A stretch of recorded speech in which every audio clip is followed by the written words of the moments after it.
세상에 검은 머리 짐승은 거두는 것 아니라는 말처럼 불쌍하다는 말을 들으면 끝없이 동정을 퍼붓기 시작하면 호구가 된다는 말을 들어보셨나요? 그저 너무 좋아서 해주고 싶어서 시작했던 일인데 처음에 고마움은 느끼지 못하고 더 해달라고 요구하고 더 해주지 않으면 나쁜 사람 취급을 당하는 일을 겪어보셨을까요? 저에게는 일어나지 않을 줄 알았던 일이 일어나고 말았어요. 정말 사랑해서 좋아서 했던 일이었는데 상대방은 그걸 이용해 버린 것이었죠. 저에게는 중학교 시절부터 제 인생에 다 바쳐도 모자랄 친한 친구가 하나 있었어요. 그 친구의 이름은 호정이었는데 호정이는 중학교 시절에 반해서 왕따를 조금 당했던 친구였었어요. 성격에 문제가 있거나 행동에 문제가 있어서 왕따를 당한 친구는 아니었고요. 항상 이상하게 몸에서 좀 썩은 냄새가 났습니다. 그래서 친구들이 가까이 오지 않았어요. 처음에는 그냥 피하기만 했었지만 나중에는 몸에서 냄새가 난다며 뒤에서도 욕을 하더라고요. 물론 처음에는 피하기 바빴습니다. 우연히 담임 선생님과 호정이가 상담하는 자리에서 나는 냄새의 원인을 알게 되었어요. 호정이네 집이 너무 가난해서 자주 못 씻고 빨래를 세탁세제로 못해서 나는 냄새라는 걸 알게 되었어요. 호정이는 공부를 정말 잘하던 친구였기 때문에 그런 가정 환경이 안타깝게 느껴졌고 제가 도와주고 싶다는 생각을 하게 되었어요. 호정이를 우리 집으로 초대하여 씻을 수 있게 해줬고 세탁도 당연히 향이 좋은 세제를 사용하여 해주었어요. 호정이는 처음에는 제 관심을 매우 부담스러워했지만 점차 마음을 열게 되었어요. 호정아, 기분 나쁘게 듣지 마. 내가 조금만 더 너를 관리하고 신경 쓰면 너도 좋은 친구들이 충분히 생길 수 있을 거야 라는 말에 도움을 받기 시작했고 호정이는 저에게 보답을 하고 싶다면서 매일 우리 집에 와서 공부를 가르쳐 주었어요. 그럴 때마다 저는 호정이에게 필요한 생필품을 지원해주면서 서로 상부상조하고 지냈어요. 우리 집은 부모님 두 분은 모두 개인 사업을 하셔서 매우 바쁘셨습니다. 돈은 항상 넉넉하게 주셨지만 집에는 잘 들어오지 못하셨습니다. 호정이를 도울 수 있는 최적의 환경이었습니다. 부모님께서 자주 집에 오지 않으셔서 편안하게 우리 집에서 지낼 수 있었어요. 저는 옷을 사는 것을 매우 좋아했는데 어릴 때부터 갖고 싶은 것은 다 가진 경향이 있어서 사치가 약간 있었습니다. 유행이 지나간 옷들은 입지 않게 되었는데 그런 옷들을 전부 호정이에게 나눠주었어요. 호정이네 집은 반자 셋방이었는데 부모님과 오빠와 함께하는 가족이 살고 있다고 했어요. 집이 매우 낡았으며 창고와 같은 모습을 하고 있었습니다. 그런 내용인가요? 뜨거운 물도 잘 나오지 않고 그저 흔한 에어컨 하나도 달려있지 않다고 하더라고요. 그래서 저는 여름이든 겨울이든 항상 학교가 끝나면 호정이를 데리고 우리 집으로 갔고 빨래부터 씻는 것까지 모두 책임을 지켜줬어요. 우리는 당연히 둘도 없는 친구가 되었고 서로가 서로에게 비밀이 없는 만큼 모든 것을 털어놓는 사이가 되었죠. 고등학교까지 같은 학교로 진학해 내내 붙어 다녔지만 대학에 진학하면서 서로 갈라지게 되어 하루 종일 같이 있지는 못하게 되었어요. 하지만 강의가 끝나면 서로 시간이 맞으면 무조건 만나기 때문에 우리 사이가 멀어지지 않았죠. 호정이는 제가 어려웠던 대학 과제를 도와주면서도 본인은 수석 자리를 놓치지 않은 매우 열성적인 학생이었어요. 호정이를 아름답게 본 부모님께서는 아버지 회사에 호정이가 대학을 졸업하자마자 인턴으로 취직시켜 주셨어요. 우정이는 항상 저에게 고마워했고 호정이 덕분에 심심한 틈이 없었기 때문에 항상 감사했어요. 저도 취직을 준비하려고 했지만 부모님 사업장이 취직하기엔 너무 어려울 것 같아요. 어릴 때부터 본 직원들이 제 눈치를 보는 것 같아 불편하고 또한 사장의 딸이라는 소문이 돌 것이 분명해서 어떻게 배우고 일할 수 있을지 걱정되네요. 어찌 되었건 부모님들께서도 자신들의 사업을 굳이 제게 물려줄 필요가 없다고 생각하실 텐데요. 그러므로 내가 진정으로 하고 싶은 것에 대해 신중히 고민해 보는 것이 좋을 것 같아요. 천천히 결정해도 된다고 저를 응원해 주셨고 돈이라면 얼마든지 지원을 해줄 테니까 하고 싶은 일이나 사업이 있다면 시도해보는 것도 나쁘지 않을 것이라고 조언해 주셨어요. 저는 제 사업을 한번 해볼까 고민하게 되었고 그러다가 번뜩이 생각이 났는데 개인 카페였어요. 저는 그 길로 바로 바리스타 자격증을 따기 위해 학원에 다니기 시작했고, 자격증을 취득한 후 부모님에게 제가 하고 싶은 카페에 대해 설명했어요.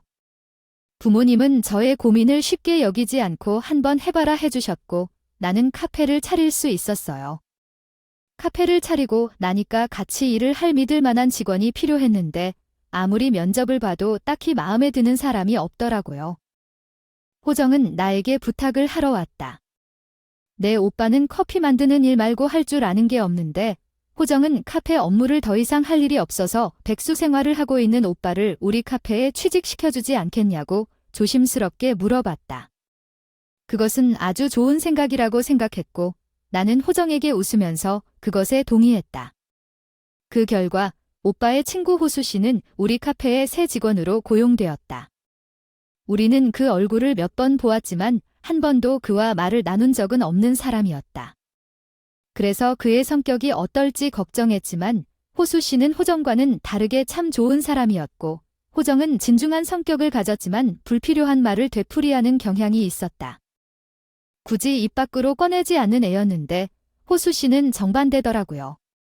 활달하고 새로운 사람들을 만나는 걸 좋아하는 성격이었고, 나쁘게 말하면 입이 살짝 방정맞은 타입이기도 했어요. 남매의 성격이 달라도 너무 달라서 신기하게까지 하더라고요. 제 카페의 공간은 아주 작았어요. 테이블이 5개 정도밖에 없는 카페였지만 매장이 인테리어에 모든 돈을 몰빵했기 때문에 손님들이 자주 찾아오는 카페였어요. 요즘 카페는 메뉴도 좋지만 인테리어가 손님들의 시선을 사로잡아야 장사가 된다고 해서 투자한 결과였지요. 매장이 크진 않았기에 일이 바쁘게 돌아간다고 해도 호수 씨와 나두가 영업을 하면 충분히 운영이 가능했었어요. 그래서 둘이 하루 종일 붙어서 신메뉴 개발에 대한 이야기도 나누고 매장을 더 유용하게 활용할 수 있게 동선도 바꿔보면서 정이 붙었어요. 회식을 해도 둘이 하게 되었고, 손님이 없을 때는 서로의 일상 이야기를 공유하며 시간을 보내게 되었죠. 더군다나 우리 둘 사이에는 호정이라는 공통된 관심사가 있어서 대화가 자연스럽게 이어지곤 했어요. 결과적으로 호수 씨와 나는 연애를 시작하게 되었는데, 호수 씨는 우리 집 가족 사정에 대해 잘 알고 계셨어요. 우리 부모님이 각자 사업을 하시는 것도 알고 있었죠. 호정이를 회사에 취직시켜 주었다는 이야기까지 전부 다 알고 있었어요. 아무래도 가족이니까 그런 이야기들은 충분히 나눌 수 있다고 생각했고, 또 제가 집안에 뭐 돈이 부족하지 않아서 카페를 하고 있다는 것도 이미 다 알고 있더라고요. 제가 호정이를 위해서 이것저것 많이 챙겨주고 사주고 했으니까 호수 씨도 저에게 은근히 이것저것 바라는 것들이 있더라고요. 여기서부터 호구 잡히는 거 아니냐 생각을 하실지 모르겠지만 사실 그게 무리한 요구는 아니었어요. 뭐 유행하는 최신 이어폰 같은 게 갖고 싶다고 말을 한다던가 쇼핑몰에서 저렴하게 파는 옷들을 사달라는 정도였어요. 그 정도는 사실 제가 부자고 지구를 떠나서 남자친구에게 선물해 줄 수 있는 금액이라 괜찮다 싶었지요. 이전에 여러 번 함께 이야기 나눈 적도 있었으니까요.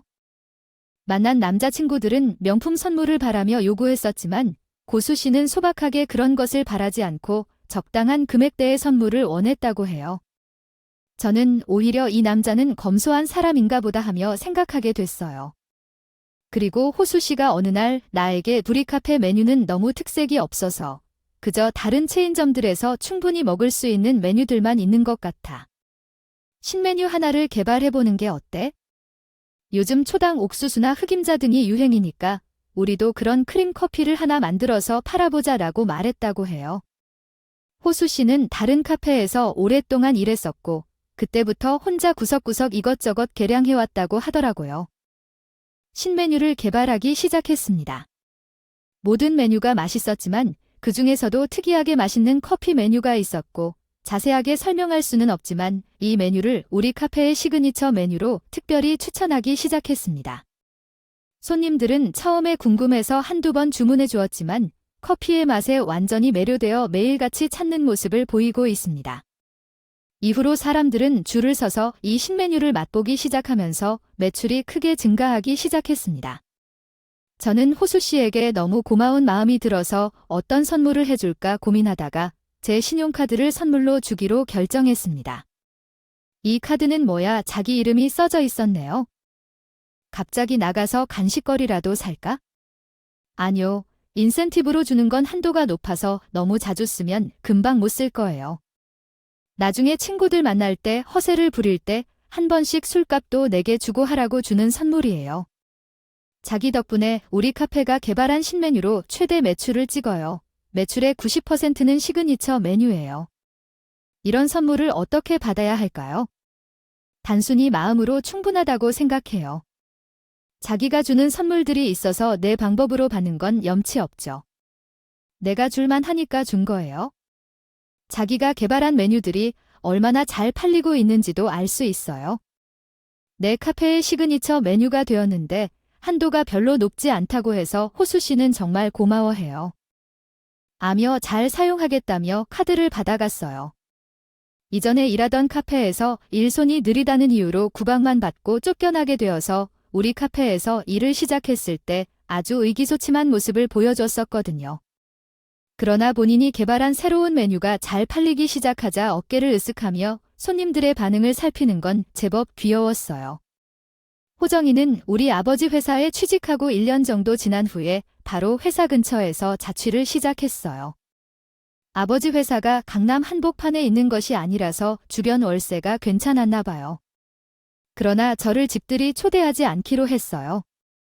않더라고요. 우리 집에 초대하지 못한 이유는 없는데 우리 가족들에게는 비밀로 유지했으면 좋겠어요. 여자가 혼자 나가는 걸 구박하고 집에 자주 찾아오는 것을 싫어해서 만약 비밀로 유지할 수 있다면 한번 우리 집에 초대하겠어요. 호정이에게 말해도 괜찮다면 약속했고 한두 번 호정이네 집에 놀러 갔어요. 하지만 제가 사는 자취방과 제 카페는 멀어서 바빠서 자주 만날 수 없게 된 거죠. 매일 붙어 다니던 호정이가 바빠지고 연락이 덜 오면서 당연히 그 빈자리를 채우기 위해 남자친구인 호수 씨에게 집중하게 되었어요. 애정에 약간 결핍이 있는 타입이었나 보면 어릴 때부터 자주 집을 비우던 부모님 때문에 누군가가 꼭 제 옆에 있기를 바랐던 거죠. 호수 씨와 카페에서 같이 일을 하니까 하루 종일 붙어 있는데도 퇴근을 하고 나서도 매일같이 데이트를 하면서 시간을 보냈어요. 그러다가 자연스럽게 알게 되었는데 여전히 호수 씨네 가족들이 예전에 살던 그 반지하에서 힘들게 살고 있다는 것이었어요. 아직도 그 집에서 살고 있단 말이야. 호정이가 매일 뜨거운 물이 나오지 않아서 씻는 게 힘들다고 했던 그 집 에어컨 없어서 여름에는 찜통이라던 맞아. 근데 우리 집 형편이 워낙 좋지 않으니까 가족들이 아무리 애를 쓰고 기를 써도 그 집에서 벗어날 수가 없었던 거야. 이제 우리 부모님도 나이가 들으셔서 여름에는 덥고 겨울에는 춥다는 것이 힘들어 하시는 것 같아요. 돈을 많이 벌어야 해서 더욱 그런 것 같습니다. 호수 씨의 그 말은 정말 마음에 듭니다. 대학 시절에 부모님께서 학교가 조금 먼 곳에 있어서 자취를 하라고 하셨을 때 투룸 빌라가 있었지만 경기도에 있었지만 교통이 편리했던 기억이 나네요. 카페를 오픈하면서 본가와 가까워지려고 하다가 그 집을 사용하지 않게 되어 전세를 내어놨었는데 전세 계약이 끝나가는 시기에 저는 그 집을 다시 재계약하지 않기로 했습니다. 공실로 되어 있던 집에 호수 씨네 가족을 전부 이사시킨 후 호수 씨는 저에게 진심으로 고마워했습니다. 그 집은 월세로 두고 보증금은 적지만 이 전세금이 아니더라도 받아주길 원했습니다. 사람들이 전혀 염치 없는 사람이 아니라고 생각했고 호수 씨네 부모님을 예비 시부모로 생각하고 효도를 해줘야겠다고 생각했습니다. 그 집은 괜찮은 신축 빌라였기 때문에 호수 씨와 그의 부모님 모두 저에게 고마움을 표했습니다. 대학 시절 혼자 살던 집이었는데 우리 가족을 그 집으로 옮겨줬다며 고마워하긴 했지만 그의 행동이 과한 것 같다고 생각하기도 했습니다. 이렇게까지 매번 챙길 필요는 없다는 건 알잖아. 언제까지 나를 염치 없는 사람으로 만들 거야? 하지만 저는 제 절친인 호정이를 위해서라도 제 연인인 호수 씨를 위해서라도 이 정도는 얼마든지 해줄 수 있었어요. 호정아, 난 너랑 함께 지내면서 정말 행복했었어. 내가 나를 도와주지 않았더라면 나한테 졸업도 못했을 걸 과제 대신 해주고 받은 것이라 생각해줘. 내가 이런 걸 바라고 해준 게 아니라는 걸 잘 알면서도 그런 소리 한다. 아무튼 고마워. 너무 퍼주지는 말라는 소리야. 연애를 시작한 지도 시간이 꽤 흘러서 어느 정도 나이가 차고 게리퀘스트 디스패처 호수 씨와 결혼에 대한 이야기가 슬슬 나오기 시작했어요. 저도 호수 씨와 결혼을 희망하고 있었기에 부담 없이 결혼을 준비하기 시작했죠. 양쪽 가족들은 서로에 대해 이미 알고 있었기 때문에 매우 원활한 상황이었어요. 저는 제대로 된 준비를 위해 이것저것 알아보러 다니기 시작했고 천천히 꼼꼼하게 준비를 하고 싶은 마음이 가득했어요. 그러나 처음부터 모든 것을 스스로 손끝으로 만들려고 노력하다 보니 카페 운영을 소홀히 하는 시간이 늘고 놓치지 않으려던 것들이 많이 소홀해진 느낌이었어요. 그래서 2마리 토끼를 모두 잃지 않기 위해 새로운 여성 아르바이트생을 고용하기로 결정했어요. 호수 씨와 저는 번갈아가며 결혼 준비를 하러 다니기도 했어요. 안 바쁜 평일 오전에는 알바생에게 혼자 가게를 보라고 하고 호수 씨와 결혼 준비를 했죠. 어느 날 호수 씨가 차 안을 빌려달라고 했어요. 집에 놀고 있는 차가 하나 있어서 이번 주 주말에 조금 쓸 거라고 했는데 그래서 차 키를 빌려달라고 했어요. 신메뉴가 꾸준히 베스트셀러가 되어 어마어마한 금액을 벌게 되자 호수 씨는 엄청나게 기쁨을 나타내 주었어요. 그는 자신있게 차 키를 달라고 하며 손을 내밀었는데 그 광경을 보고는 조금 놀랐고요. 아, 차는 갑자기 왜 운전도 못할까? 렌트해서 보험 제대로 놓고 가는 게 더 안전하지 않을까? 그의 말에 고개를 끄덕였습니다. 나는 친구들과 여행을 가기로 했는데 왜 자꾸 외제차를 끌고 다니냐고 하는 건가요? 친구들한테 여자친구의 차가 외제차여서 빌려올 수 있다는 걸로 허세를 부리는구나. 이미 친구들에게 다 말해놨는데 어쩌면 빌려주지 않을 수가 있겠어요. 저는 제가 가진 2대의 차 중에 하나를 빌려줬어요. 친구들과 여행을 가기로 했거든요. 이 좋은 기회를 놓치고 싶지 않았어요. 고수 씨는 제가 준 카드와 제가 빌려준 재력을 자랑하며 친구들 사이에서 호감을 얻은 인기 있는 남자가 되었어요. 좋아하는 시간은 줄어들었지만 연락이 늘어지긴 했어요. 그래도 오랜 시간 사귀었고 곧 결혼을 할 것이니 그렇게 생각했어요. 결혼 전에 친구들과 자주 놀며 시간을 보내야 한다고 생각했었는데 결혼 준비를 하던 중 갑자기 친정엄마가 쓰러지셨어요. 친정엄마는 사업을 하시면서 많은 스트레스를 받았는지 유방암 진단을 받게 되었어요. 다행히 초기 단계라고 하셔서 항암 치료를 꾸준히 받으시고 사이즈가 줄어들면 수술을 하실 예정이었다고 합니다. 우리 집안은 갑작스러운 친정엄마의 투병으로 충격을 받았지만 모두가 엄마를 도와주기로 했어요. 집에서는 웃으며 밝은 척했지만 엄마의 암 진단 소식을 듣고 너무 안타까웠어요. 호수 씨를 붙잡고 엉엉 울었어요. 그러나 호수 씨가 정말 무궁무진하게 휴대폰만 쳐다보면서 그러는 거예요. 자기네 집은 돈이 많으니까 VIP 병동 같은데 여기서 받으면 치료받는 거 아니야. 병원 의료진들이 발벗고 회진 돈다고 하더라. 부럽다. 지금 그게 나한테 할 말이야. 우리 엄마가 쓰러졌는데 고작 한다는 소리가 VIP 병동 타령이냐는 거야? 의사가 발벗고 회진이 되면 뭐해? 엄마가 아픈데 아이 쓰러진 건 아니잖아. 멀쩡하시잖아. 항암 치료만 잘 받으면 된다며. 그리고 초기라서 수술해도 안 치유율이 엄청 높은 거라고.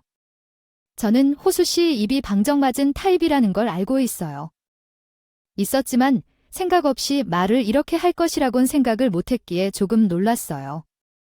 아무리 그래도 예비 장모님이 암이라고 하는데 저렇게 잿밥에만 관심을 둘 수 있나 싶었던 거죠. 그런데 그 뒤로 호수 씨가 이상하게도 주말에 놀러 가기 위해 차를 빌려달라는 일이 엄청나게 잦아지기 시작했어요. 저는 많이 짜증이 났죠. 저희 엄마도 아프시고 결혼 준비도 해야 하는데 자꾸만 저를 뒷전으로 미루고 놀러 다니기 바쁘니까요. 그러던 어느 날 갑자기 항암 치료로 머리까지 다 빠져버린 엄마가 이런 소리를 하시더라고요. 내가 아파서 매일 병원에만 다니다 보니까요. 시원하고 청량한 드넓은 바다를 보고 싶더라. 프랑스 니스에 갔을 때 그 에메랄드빛 바다가 얼마나 예뻤었는지 기억이 난다. 지금이라도 다시 한번 가서 그 해방감을 느끼고 싶구나. 마음 같아서는 프랑스 니스로 바로 날아가 버리고 싶었지만 친정엄마가 항암 치료를 받고 계셔서 만약에를 대비해서 멀리는 못 가겠다는 생각은 했지만 그만큼 예쁜 바다가 어디 있을지 고민을 하다가 말했어요. 엄마, 그러면 우리 제주도 바다라도 구경 가볼까? 무슨 일이 생기면 비행기를 타고 바로 올 수 있고 가까운 거리니까 비행기를 타도 괜찮을 것 같은데. 엄마는 좋다고 하셨고요. 병원에 가서 물어보았더니 제주도 여행은 그리 힘들지 않을 것이라고 말씀하셨다. 그래서 결혼 준비를 조금 미뤄두고 엄마와 함께 제주도 여행을 가기로 결정했어요. 비행기 티켓과 프라이빗한 호텔을 알아보고 있었죠. 항암 치료로 인해 안색도 나쁘게 변하셨고 머리카락이 없어서 사람들과 접촉을 피할 수 있는 숙소를 찾고 있었어요. 그런데 카페에서 여행 계획을 세우고 있었더니 호수 씨가 갑자기 오셨어요. 왜 제주도 여행을 그렇게 알아보고 있어? 함께 제주도 여행을 갈래? 라고 하셨어요. 숙소 여기 정말 좋아 보이네요. 하지만 정말 비싸겠다. 아, 엄마가 바다를 보고 싶어 하셔서 엄마를 모시고 한번 가려고 알아보고 있어요. 호텔은 여기 주변이 좋아요. 조금 비싸긴 한데 엄마가 쉬기에 딱 좋을 것 같아요. 그런데 호텔 가격이 뭐야? 1박에 100만 원이던데 무슨 호텔이 이렇게 비싸게 구비했는지 알아보고 있어요. 호텔비로만 500만 원을 쓴다고 하네요. 엄마랑 여행 가는 거니까 이 정도는 해야 하는 거 아니겠어요? 우리 엄마가 건강한 것도 아니고 지금 많이 아프시잖아요. 엄마를 생각해서 그렇게 해야지. 또 웬만한 이름 있는 5성급 호텔들의 스위트룸까지 예약해 결혼하는데 사치할 정도는 아니지 않을까요? 괜찮은 호텔들도 20만 원에 잘 예약할 수 있잖아요. 둘이 가면서 스위트룸까지 잡다고 하면? 솔직히 말해서 정말 놀랐어요. 맞아요. 메뉴를 개발해주고 매출을 늘려준 덕분에 고맙다는 마음으로 제가 카드를 줬었잖아요. 처음에 제 카드로 술값을 어떻게든 많이 쓰고 다녔더니 카드 회사에서 얼마일 줄 모르게 한도를 늘린다는 문자까지 왔었거든요. 게다가 그 카드는 친구들에게 자랑하라고 준 카드였는데 그것으로 백화점에도 가더라고요. 또한 당신도 제가 친구들을 만날 때 가끔 술값을 한 번씩 내라고 준 카드로 백화점에 가서 옷도 샀고 엄청난 소비를 했어요. 그렇게 말하면 우리 결혼 자금이니까 아끼는 게 맞는 거 아니에요? 와 카드 내역서까지 일일이 확인하고 있었는데 무서워요. 한 번 주고 나면 그만인데 왜 확인하고 있는 거죠? 내가 내 돈 주고 우리 엄마와 여행 가겠다고 선언하는 게 아니던가요? 당신이 내게 딴 소리를 하는 이유를 이해하지 못하겠어. 내가 돈을 내려고 하는데 왜 사치스럽다고 그러는 거야? 당신도 내게 월급을 받고 내 카드를 쓰면서 얘기하잖아. 내게 할 말은 아니지 않을까? 다 내 돈인데? 내가 살짝 목소리를 높이니 호수 씨가 갑자기 땀을 흘리더라고 해. 아르바이트생을 쳐다보며 이야기를 하다가 얼굴까지 빨개지더라네. 다른 사람이 있는 데서 그런 얘기하지 않겠어야. 내게 쪽팔리게 하고 무시하려는 걸까? 내가 무시하고 호텔을 계속 알아보자고요. 갑자기 큰 소리를 내기 시작했어요. 아, 갈 거면 차라리 건강한 우리 엄마나 챙기지. 출가 왜 몰라. 우리 결혼하고 나면 우리 엄마부터 챙겨야 하는 걸 알지? 그래야 너 파혼 당할 걸 순간 파혼이라는 말에 기가 차고 열이 확 오르더라고요. 저도 지지 않고 소리를 쳤어. 타혼 당신, 지금 나한테 파혼이라고 했어. 적반하장도 유분수지. 누가 누구한테 그런 소리를 해. 네 나이를 생각해봐. 솔직히 너 이제 와서 누구 만나서 결혼할 거야?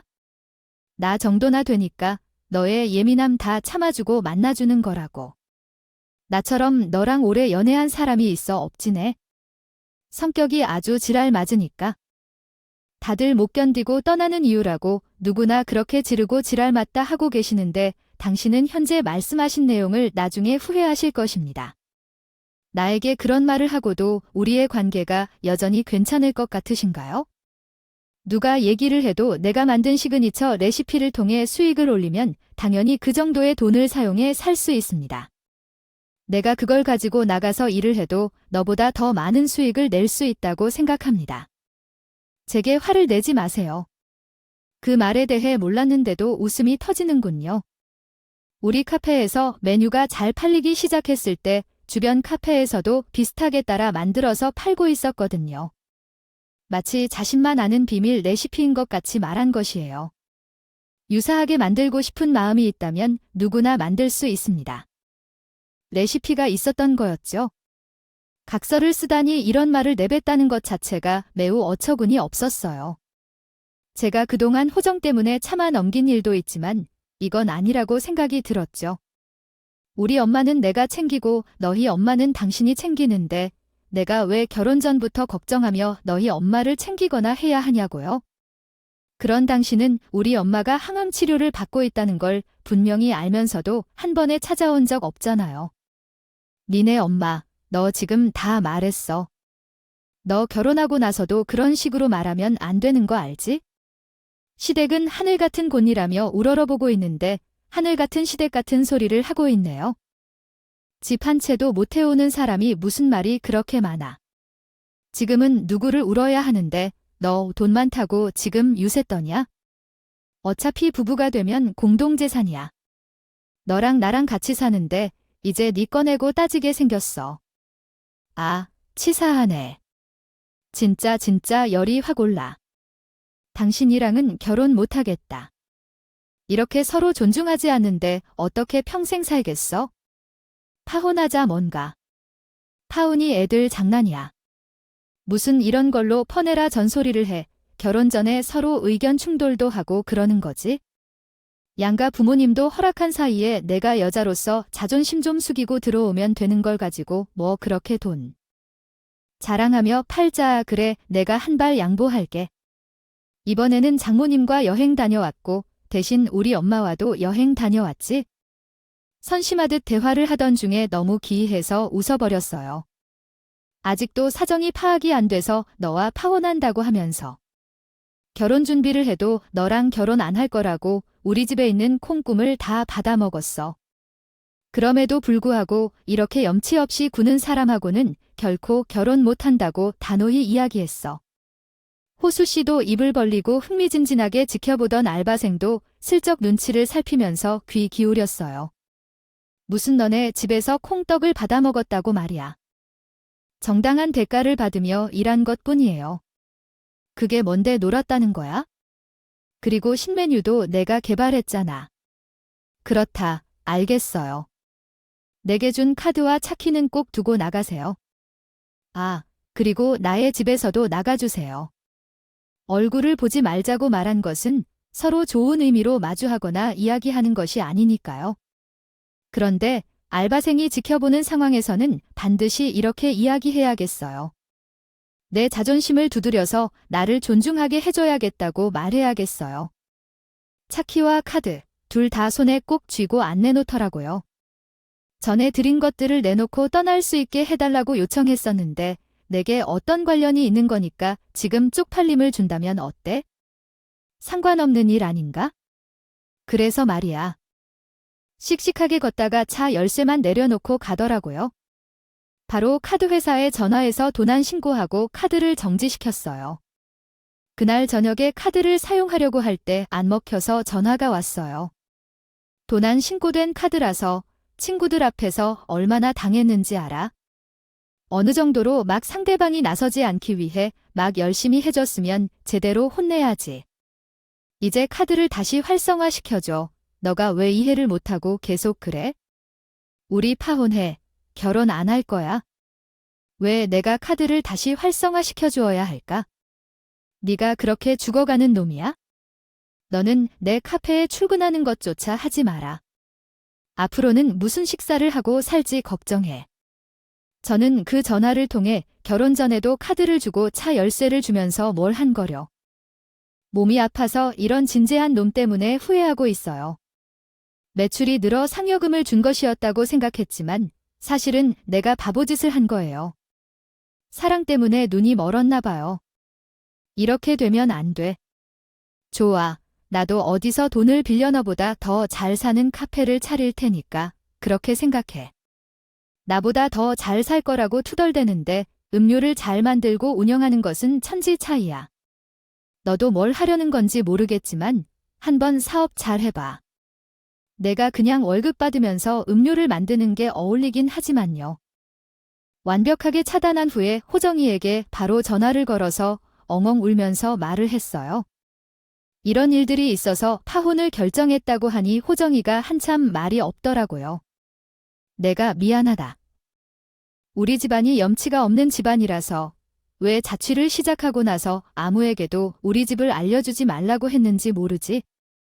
사실 나는 우리 집과의 인연을 끊은 거야. 너한테도 도움을 받기 시작한 이후부터 나한테 더 얻어오라고 요구하더라. 그러다가 취직하고 나서부터는 연봉을 더 올려달라고 하고 생활비를 모두 내놓으라고 했어.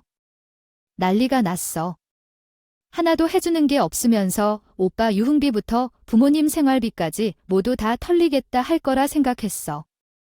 그래서 자칫 연락을 끊으면 우리 가족들은 아직도 나를 어디서 사는지 몰라서 그래. 그 놈이 너희 집이 어디냐고 꼬치꼬치 캐묻길래 나도 모른다고 했더니 한숨부터 시작하더라. 지금 어디인지도 알아듣지 못하는 치길래 무슨 일이 있나 했더니 오빠가 자신을 정신 차렸다고 너한테 카페를 오픈한다는 얘기를 슬쩍 전달했더라. 그러고는 거기 취직시켜주라고 조르더라. 속는 척하고 소개시켜 주었더니 출근도 잘하고 메뉴 개발도 하며 너랑 연애까지 한다고 하길래 정신 차렸나 봤어. 걱정은 했지만 내가 워낙 똑똑한 애라서 나도 내가 똑똑한 줄 알았더니 세상과 천지를 구별하지 못하는 바보였나 봐. 작정하고 속이는데 어떻게 알겠어. 내가 집을 내어주고 카드도 빌려주고 자처럼 대해준다고는 내가 생각하지 못했어. 미안해. 호정이가 무슨 죄가 있겠어요, 그런. 집안에서 태어난 것이 죄는 아니라고요. 저는 그렇게 생각해요. 그러나 진정한 반전은 여기서부터 시작되었어요. 그래도 호정이랑 함께 보낸 시간이 있었기 때문에 빌라에서 2년 계약을 모두 이행할 때까지 계속 살 수 있도록 하려고 했는데 알바생이 실적에 대해 얘기하며 뭔가 말하더라고요. 사장님, 제가 이 일을 그만두려고 해요. 양심에 찔리는데 사실은 부사장님의 말이에요. 부사장님. 누구죠? 호수 오빠 있잖아요. 그가 왜 부사장이랍니까? 나는 그런 직책으로 한 번도 부른 적이 없는데 자기가 스스로 부사장이라고 하며 돌아다니잖아요. 이 카페가 자기 것과 다름없다고 말하고 있어요. 그날 때해 보니 사장님께서 늘 선물을 주시며 놀러 가자고 제안하고 외제차로 드라이브도 시켜주시며 밥도 사주시고 명품 선물도 해주시는 건 다 사장님의 재산이라는 걸 깨달았어요. 제 입이 다물어지지 않았죠. 어려서부터 찝찝한 마음이 있었는데 욕심 부린 탓에 모든 것을 받아 챙겼어요. 이번 달 월급은 주지 않으셔도 좋습니다. 제가 그만두겠습니다. 정말 황당했죠. 이런 거지 새끼 같다는 말씀을 듣게 되었어요. 제가 몰래 돈을 훔치려 했다는 뜻이 아니에요. 이대로 넘어가면 안 된다고 생각해요. 진짜로 호구가 된다는 생각에 바로 이사짐센터에 연락을 하고 직원들이랑 같이 제가 살게 해준 빌라에 찾아갔어요. 근데 정말 빌라 꼴이 말도 안 되더라고요. 세상에 아무리 염치가 없어도 그렇지 집을 완전히 쓰레기장처럼 만들어 놓고 사는 게 아니겠어요. 그리고 더 어이없는 건 그 사이사이에 제가 못 보던 명품 옷이랑 가방, 신발이 다 있더라고요. 제가 찾아가서 씩씩거리니까 그 인간 가족들이 전부 다 벙쪄서 저를 쳐다보더라고요. 아니, 내가 여기 있는 어쩐 일이냐 하면서 한 번 안아보더니 집이 조금 지저분하지. 우리가 바빠서 미처 치우지 못했네. 지금 청소하려고 했어? 여기 있는 신발들 다 뭐예요? 이거 설마 제 돈 주고 산 거야? 물건들이 아니라 글쎄, 호수에서 가져온 것들이라 사실 우리는 뭔지 모른다. 그러면서 눈을 굴린다. 딱 봐도 잘하는 것처럼 보이더라고요. 제가 그 인간과 파혼했다는 건 들어서 알고 계시겠죠? 제가 더 이상 편의를 봐드릴 이유도 없네요. 당장 집에서 나가세요. 파혼했다고 갑자기 집 피우라는 건 아니잖니? 우리도 집을 구할 시간이 있어야 할 거 아닌가요? 갑자기 이러면 어떻게 해요? 게다가 우리 당장 갈 곳도 없는데 어디를 가라고 일방적인 통보야? 통보는 갈 데가 있건 없던 그건 제가 신경 쓸 일이 아닌 것 같네요. 여기요. 여기 있는 짐들 전부 써서 밖에 버리든지 사람들이 말하는 곳으로 가져다 놓든지 알아서 하세요. 제가 돈은 달라는? 제가 드릴 테니까 빨리 모든 짐을 다 싸주세요. 보통 같으면 난색을 표했을 이삿짐센터 직원들이 돈을 달라는 대로 주겠다고 했기 때문에 헐벌떡 일을 시작했더라고요. 이게 뭐 하는 짓이야? 왜 남의 물건에 손을 대는 거야? 이거 전부 재물 아니야? 재물 뭐야? 그 손해죄 손괴죄 암튼 이거 죄야? 시끄러운 소리에 밤새 술이라도 처먹고 자는 건지 잠이 덜 깬 호수씨가 거실에 나와서 꼬라지를 보고 황당해했어. 내가 뭔데 우리 집 친구를 함부로 건드리냐? 너 이거 주거침입죄야. 우리 집에 왜 마음대로 발을 들이고 그래? 그리고 내가 보증금으로 1,000만 원 줬잖아. 그깟 1,000만 원 바로 줄게. 하지만 내가 내 돈을 더 많이 썼지 않냐? 그리고 우리가 전 세계적인 약속을 했어.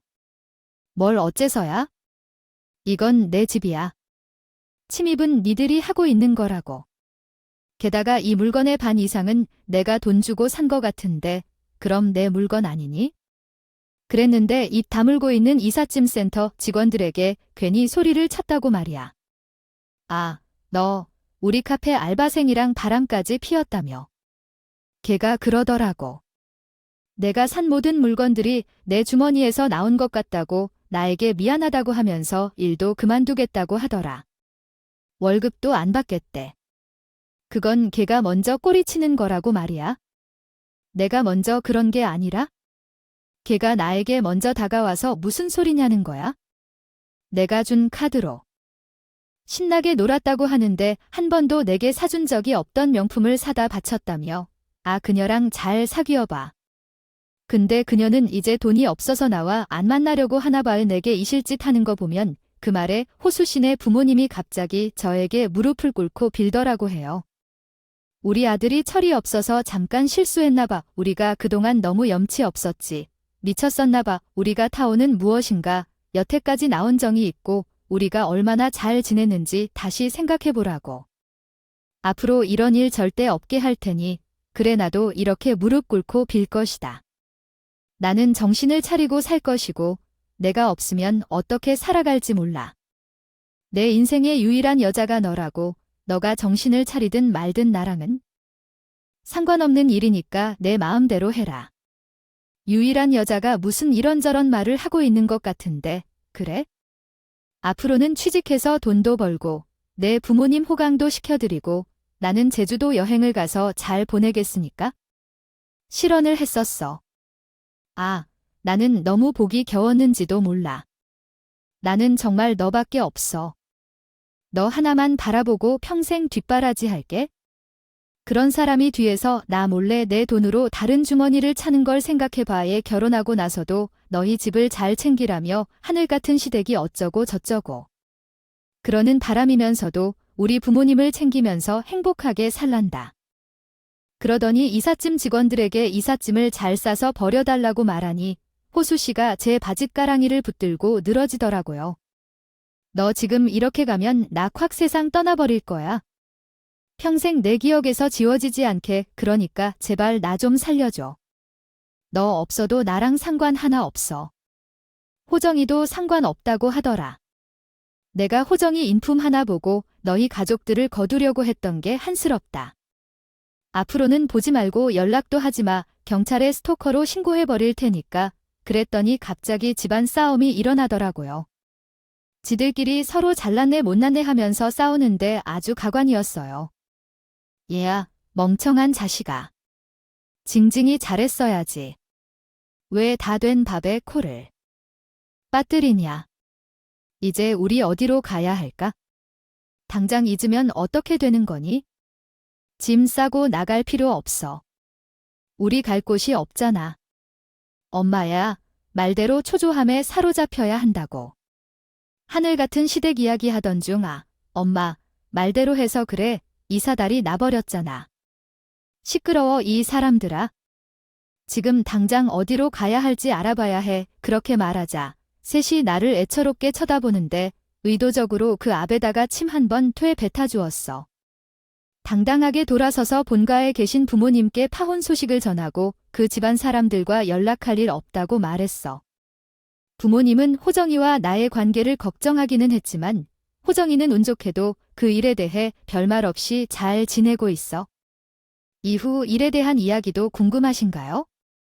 그 정신없는 놈이 대출까지 받아서 우리 카페만큼 장사 잘 될 거라며 호언장담하면서 카페를 열었더라고요. 그것도 제가 운영하는 카페에서 얼마 떨어지지 않은 곳의 떡하니였어요.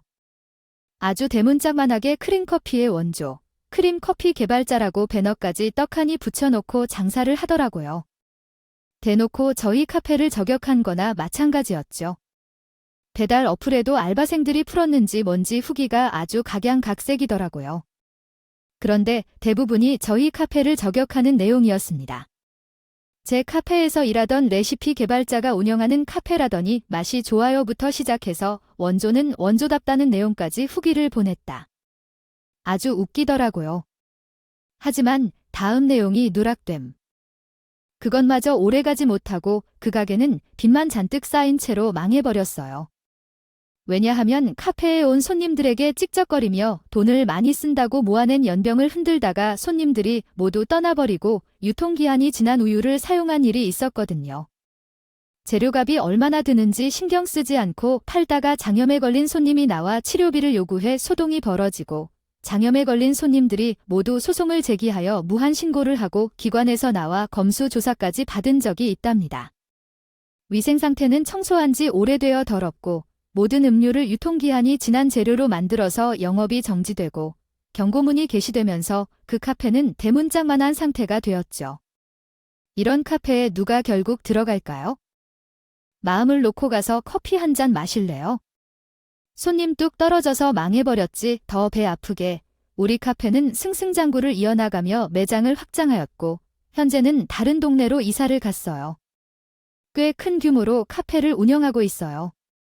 아직까지도 호정이랑은 잘 지내고 있어서 간간히 소식을 전해 들었는데 빚 갚느라 막노동을 하면서 살고 있다고 하던데 잘 됐지. 남의 돈을 그렇게 써야만 해. 결국은 돈으로 망하게 되었잖아요. 그들이 정신 차렸으면서 자기 힘으로 일어서길 바라며 오늘 이야기는 여기까지 마치고자 합니다. 긴 이야기를 들어주셔서 감사합니다.